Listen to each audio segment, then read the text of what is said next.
Hello pong muli mga kababayan, nagbabalik pong muli ang inyong lingkod, si Kamanong po. Magandang araw po muna, tanghali, hapon, gabi, madaling araw po sa atin lahat. Saan man pong sulok ng mundo tayo naroon. Naway maingatan po tayo mga kababayan.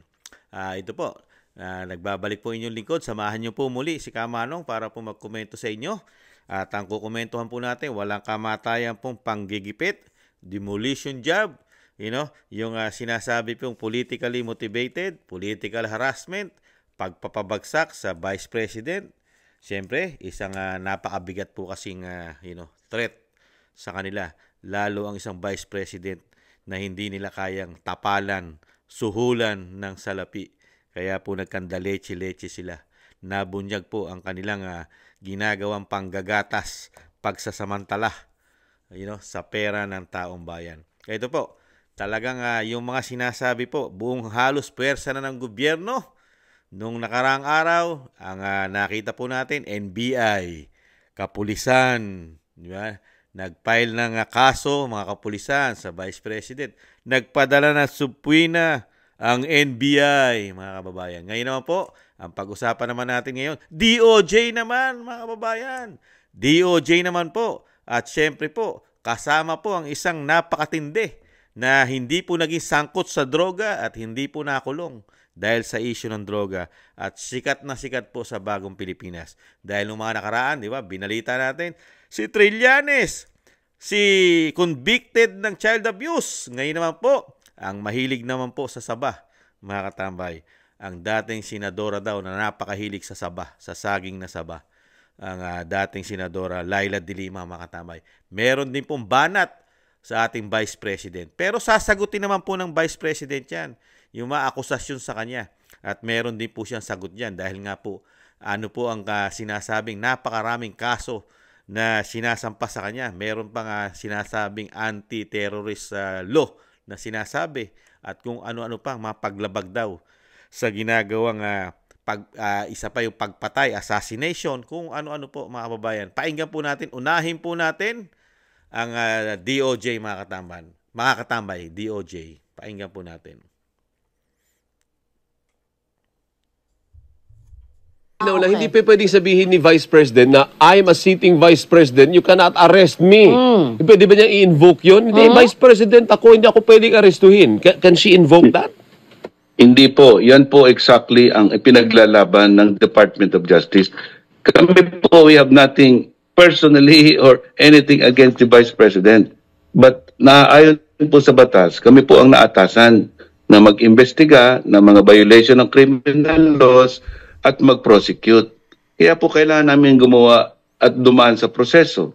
Sinisimulan na ho natin yan sa pagbibigay ng subpoena ng NBI, magpapaliwanag ho siya, ngunit ang intelligence community po, ine-engage din namin, inaalam namin yung mga ibang circumstances kung sino talaga itong naatasan na tao na magpapatupad ng utos niya na patayin ang Pangulo, ang First Lady at ang Speaker of the House, Martin Romualdez. Sabay-sabay po yan. All law enforcement agencies will be engaged to protect the highest official of the land. Opo. Dahil po it is threat to national security. Sakali, Yusek, na magtuloy-tuloy na nga po itong mga kaso laban kay VP Sara, pwede ba siyang suspindihin bilang VP? Well, again, I will only cite the law. Ako lang po ay alagad ng batas bilang kawani ng Department of Justice. Dito po sa anti-terror law, including its implementing rules and regulation. Kapag kayo po ay lumabag sa anti-terror law at kayo po ay isang public official, kasama po sa penalty dyan ay disqualification from public office. After trial, after the legal proceedings are completed. Pero habang nag-iimbestiga at habang nag-hearing pa sa mga kaso niya, pwede ba siyang suspindihin ng presidente? Ay, hindi po. Ang presidente po walang karapatan na mag-suspend ng VP dahil executive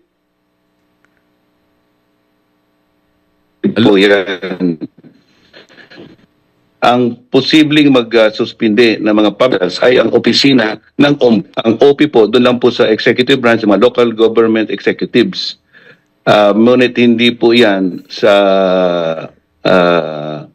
Pangulo, ang Office of the Ombudsman. Pero hindi po natin iniisip yan. We have to afford the Vice President full opportunity to present her side, and at the same time, for the law enforcement agencies and all, we will do a whole of government approach here to get to the bottom of the truth. Sino ba talaga yung tao na yan? Matutuntun po natin yan, maniwala kayo. May kakayahan po ang gobyerno na malaman ang identity ng kinausap na yan in due time. And we will provide you updates as soon as we have it. Inabi mo yan, ha? So, tatawag ulit kami bukas, ha? Thank you, Yusek. Hindi naman Ayan, gigil na gigil po ang mainstream media. Talagang gusto pong pasuspindihin po hanggat meron pong pamamaraan at talagang pinanggigigilan po ng mainstream media na pwede raw ba suspindihin ng Pangulo ang kanyang Vice President. Malabo pa sa sabaw ng pusit, mga tambay. Hindi po ang nagluklok sa Vice President ay ang Pangulo ng Pilipinas. Halal po ng bayan yan. You know, ang pwede na suspindihin ng Pangulo, yung kanyang mga sekretary, yung mga inappoint niya. Di ba? Ibang klase mainstream media.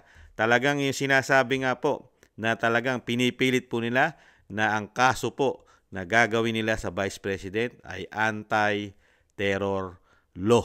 Mga tambay, anti-terror law. Kasi nga po, dito po pwede po nilang gawin yung sinasabi po na siya po ay matanggal sa serbisyo at hindi na makatakbo sa gobyerno. Di ba? Happy silang lahat, masaya. Kasi wala nang Vice President, wala nang katungkulan niya. Pipilitin nila ito, gagawa nila ng paraan to. Kaya lang, hindi po bobo, tanga ang Vice President. At hindi tanga ang mga Duterte. Alam nila ang batas, alam nila ang proseso ng batas. Pakinggan po natin bago po natin komentuhan ito.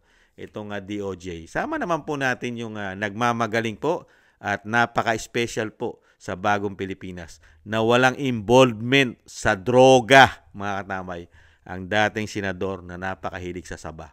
At sikat na sikat din po ito ngayon. Katulad po ni Trillanes. Sikat na sikat po, di ba? Saka ni Franz Castro, mga katambay. Ma'am, ano yung insights nyo dito sa nangyayari ngayon kay Vice President Sara Duterte? Sa palagay po ninyo, talagang may kapangyarihan po ang DOJ at yung administrasyon na ipin siya or kasuhan siya at ilitisin siya? Opo, unang-una, okay, kailangan kasi ipakita talaga sa kanya na hindi siya nakakataas sa batas. Ipakita sa kanya na may mga proseso ang batas, ang konstitusyon. So, pinapakita natin dito kasi yung asal nga niya na parang she's above all of this, that she's above accountability, ipakita talaga ang puwersa ng Estado, Executive Department, and then Judicial Department, and then also yung even the Legislative Department. May mga malinaw na mga proseso na nasa ating saligang batas. Now, okay, Vice President po siya. She can only be removed by one mode, and that is impeachment. Kasi nga, she's one of the impeachable officials. So habang nakaupo siya as Vice President, hindi po siya pwedeng maalis, maliban na lang kung impeach siya at makonvict siya sa trial sa Senado kung sakasakali. Now, itong yung mga pagsasampa ng iba't ibang kaso na medyo nagagalak nga ho tayo na nag-uumpisa na ang Estado sa NBI, sa DOJ through the NBI, and then yung PNP through the yung pagfa-file nga nung direct assault and disobedience to authorities and grave coercion ay kailangan lang. And then yung pag-consider ng DOJ ng other higher or graver offenses like yung ano po, yung inciting to sedition. And then yung tingnan din nila, nabasa ko po, na tinitingnan nila yung posible rin na liability under the anti-terror law. So para ipakita ng Estado, it's not for anything else. Dahil nga Ayan po mga tambay, ang pahayag po ng napakahilig po sa Sabah. Mga tambay, napakarami po pong gusto nilang i-file, pati po kapulisan, kung ano-ano pong sari-saring paglabag o krimen na nararapat po ipataw sa Vice President. Ibang klase, no? Wala pa ito, wala pa investigasyon. Pero napakarami na po nilang, marami na silang konklusyon na kasalanan ng Vice President. Wala pang investigasyon. Ibang klase po, di ba? Ganun po kasi ang sinasabi pong light camera action, scripted. Wala pang nagagawang investigasyon, pero sinisiraan mo na. Wasak na yung tao na pababagsakin mo, di ba? Sinisiraan mo na sa publiko. Ibang klase. Ito po ang sagot naman ng Vice President. Dito sa mga akusasyon nila, kung ano-ano ang mga gagawin nila, mga anti-terror law, kung ano-ano, at kung ano-ano pa ang mga kaso na talagang gusto nilang ikabit sa Vice President. Sumagot naman po ang Vice President nung siya po ay nasa Mindanao. I think Basilan, mga katambay. Pakinggan po natin ang sagot sa mga aligasyon nila sa Vice President. Malinaw para kay Vice President Sara Duterte na pinipilit umanong gawa ng kaso ang mga naging pahayag niya kamakailan bilang bahagi ng paggigipit at panghaharas sa kanya ng administrasyon. Gayunman, tinawanan lang ito ng Vice Presidente at sinabing hindi reasonable ang mga sinasabing paglabag niya sa anti-terrorism law.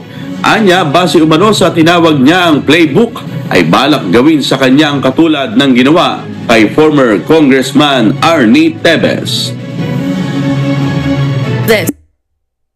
Ng anti-terrorism law, ginawa nila ito kay Congressman Arnie Tevez. So they have a playbook on what you do to a person na kakasuhan mo ng anti-terrorism law. So ano ba yun? Ano bang gusto nilang gawin? Kaya sila nag-file or nag-charge ng anti-terrorism law. Gusto nila mag-cancel ng passport. Gusto nila mag-red notice sa international. So hindi ka makakagalaw overseas. Gusto nila mag-amlak. Anti-money laundering violations. So, ibig sabihin nun, i-freeze nila yung pera mo at yung properties mo. Kaya mga tambay, ang sagot po ng Vice President, hindi po tanga ang Vice President. Yan po ay isang abogado. Alam niya ang proseso ng batas. At alam niya ang galawan po ng gobyerno at ng sinasabi po mga attack dog. Kasama po yata ang media at ang nanggugumigil na mahilig sa saba. Mga katambay, ginagawa po nilang ban-ban o bobo tanga ang Vice President. At napaagaling din po ng tatay niyan.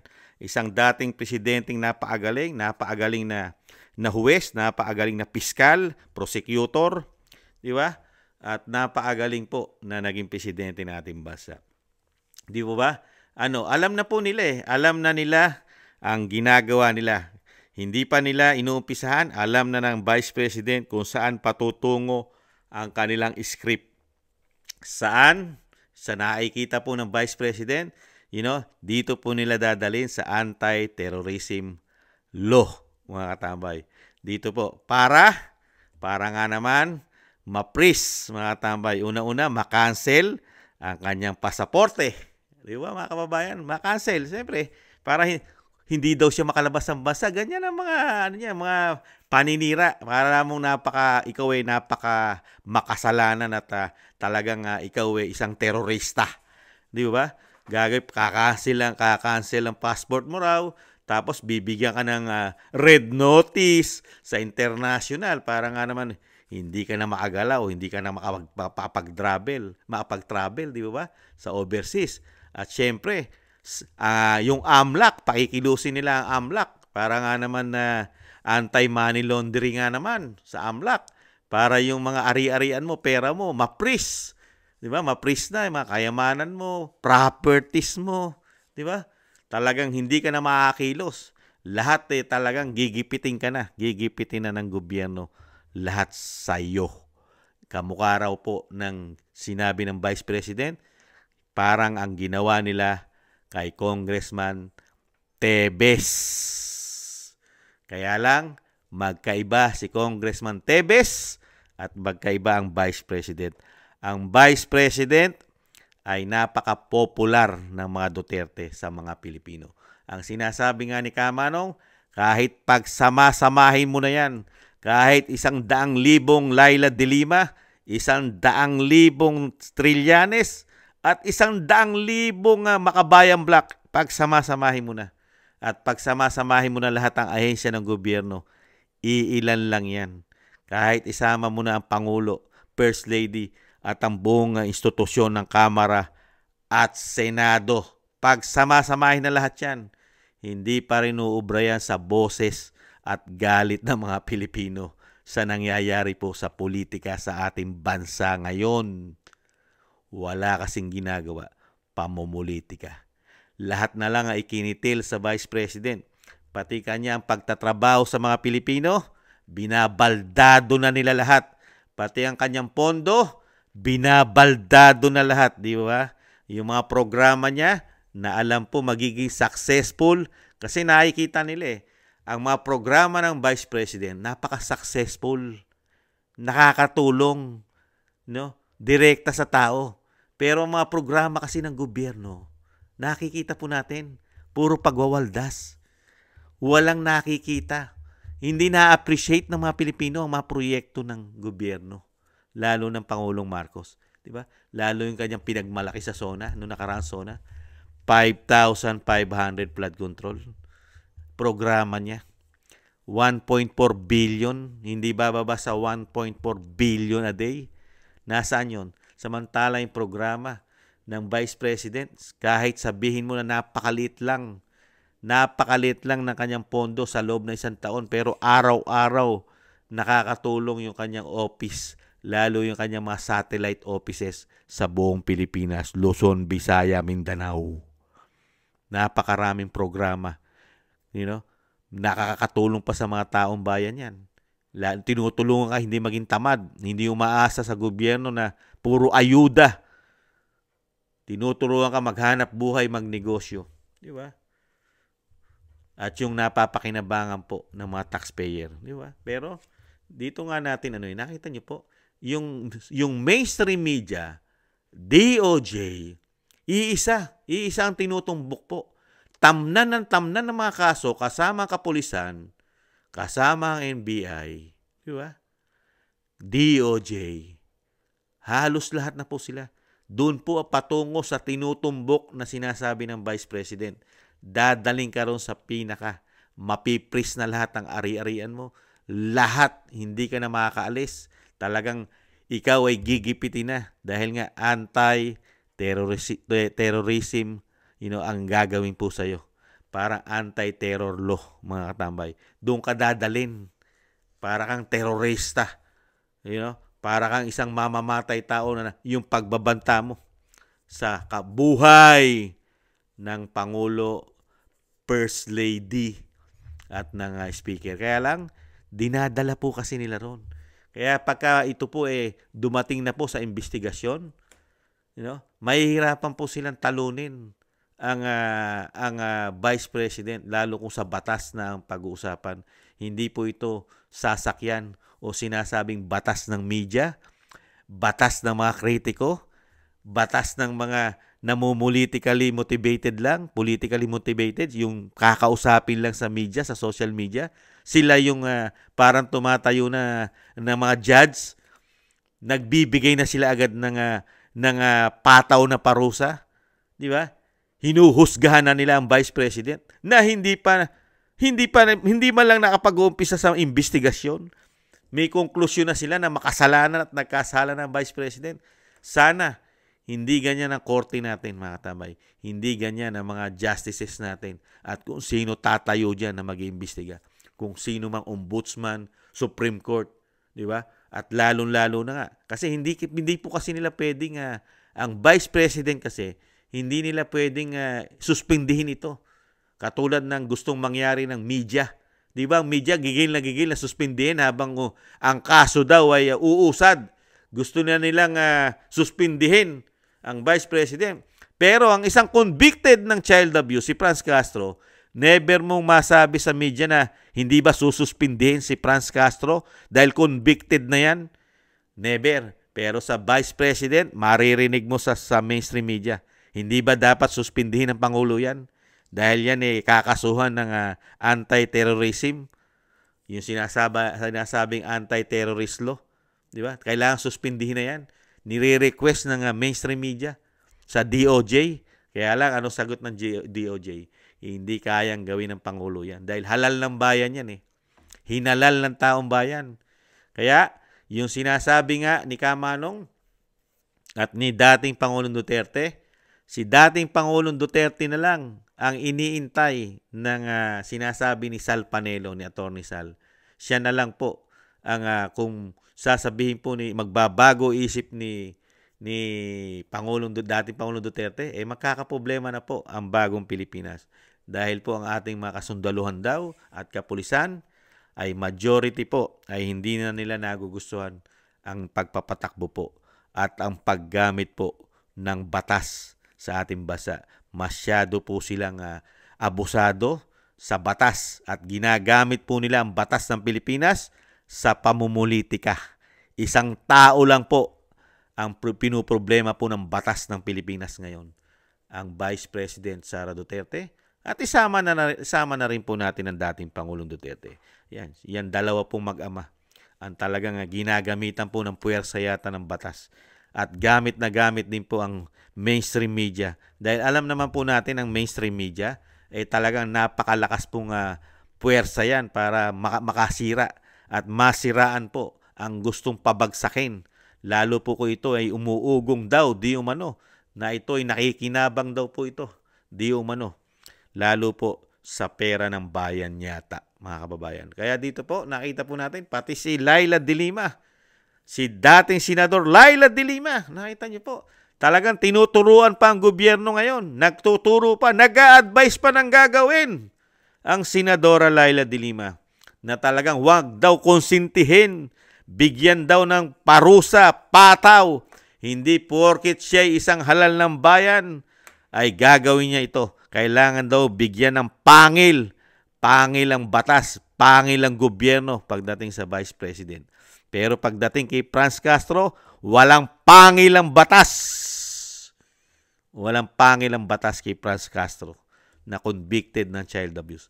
Pero sa Vice President, pinaninindigan ng isang napakahilig sa saba at hindi na involved sa gawaan ng droga sa Muntinlupa at hindi pinagkakitaan ng droga, hindi niya pinagkakitaan at never siya daw na involved sa droga ayon sa kanya pagka siya ang nagsalita, mga kababayan. Kaya ito po kaya nga sabi ng mga Pilipino, di umano, kaya ito'y pinalaya dahil gagawin itong attack dog yata daw. Kasama sila Trillanes, grupo ng makakaliwa, yan. Nakikita na po natin yan. Minamahal ng mainstream media yan. Favorite ng mainstream media ang dating Senadora Laila de Lima at ang walang respeto sa Commander-in-Chief na si Antonio Trillanes, walang karespeto sa Commander-in-Chief na dating sundalo. Yan.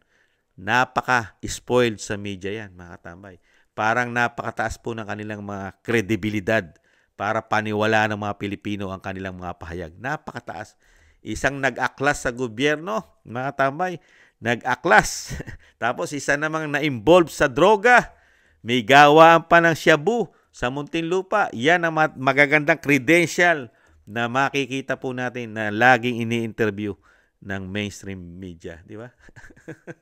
Ibang klase. Isama pa natin yung grupo ng Makabayan Black na convicted ng child abuse. Ibang klase. Yan ang minamahal ng mainstream media. Napakataas, high level, mga tabay.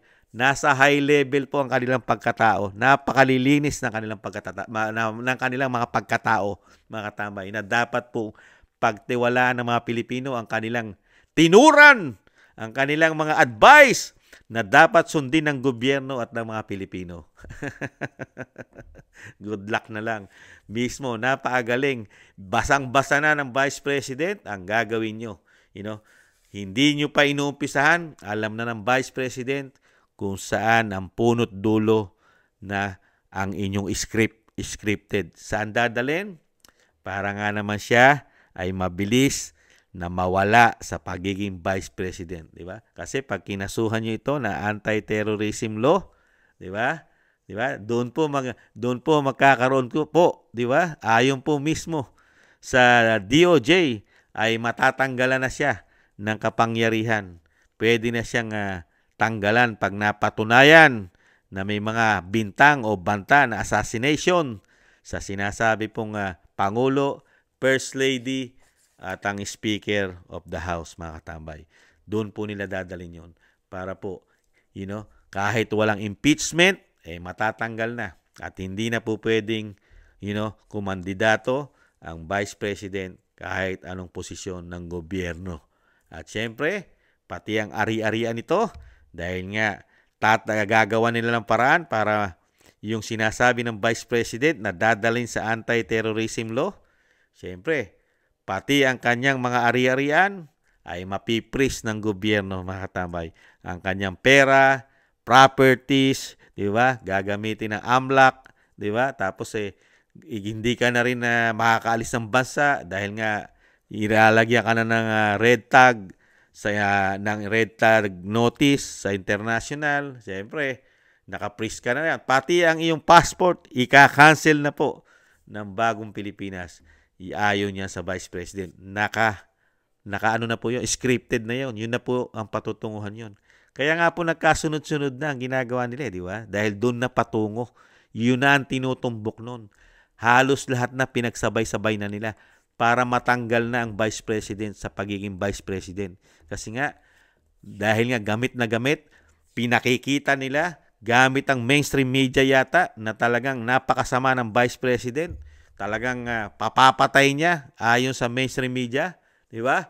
Pero hindi po yun ang konteksto.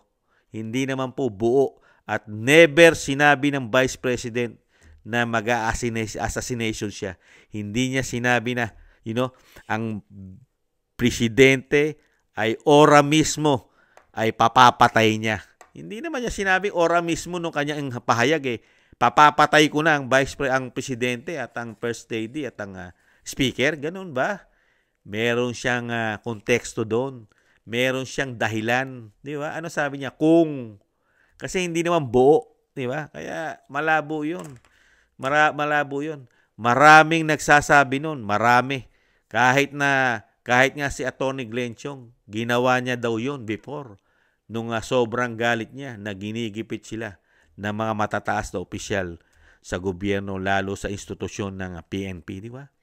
Sinabi niya na hindi siya papayag na kung siya ay mahihiga sa kabaong o sa ataol, hindi raw siya papayag na hindi siya magdadamay. May mga ganun kasing konteksto, di ba?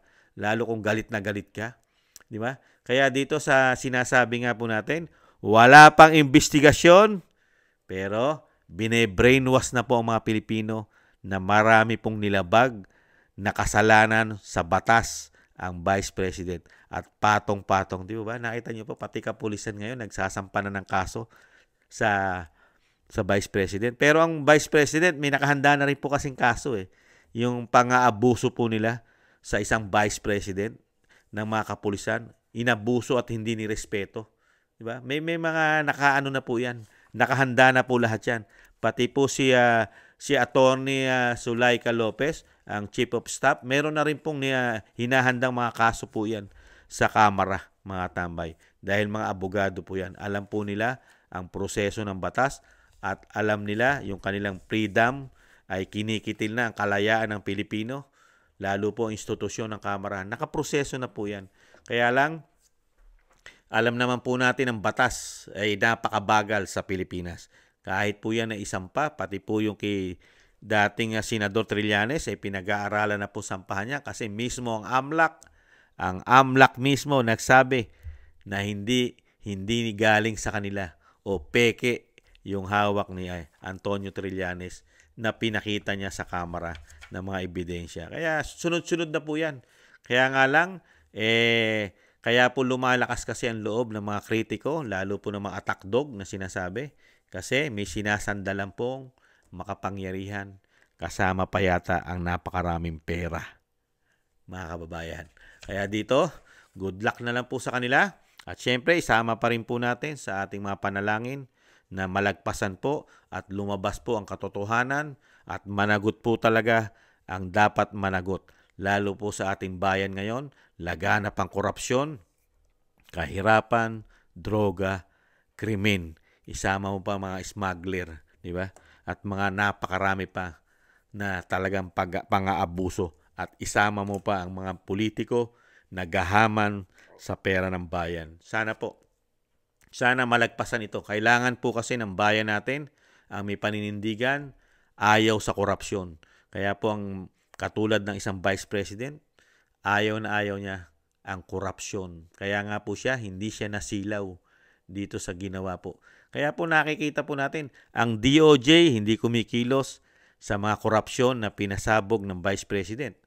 Hindi rin sila kumikilos doon sa pinasabog ni Cathy Binag na ang Pangulo ng Pilipinas ay gumagamit ng droga ayon kay Cathy Binag. Wala pong investigasyon dyan. At wala rin pong investigasyon ng NBI at ang DOJ sa issue po ng ginto, ng PhilHealth. Di ba? At lalo-lalo ang institusyon ng Kamara. Wala silang investigasyon dyan sa lahat po ng napakalalaking pera na involved sa bagong Pilipinas na hindi maipaliwanag.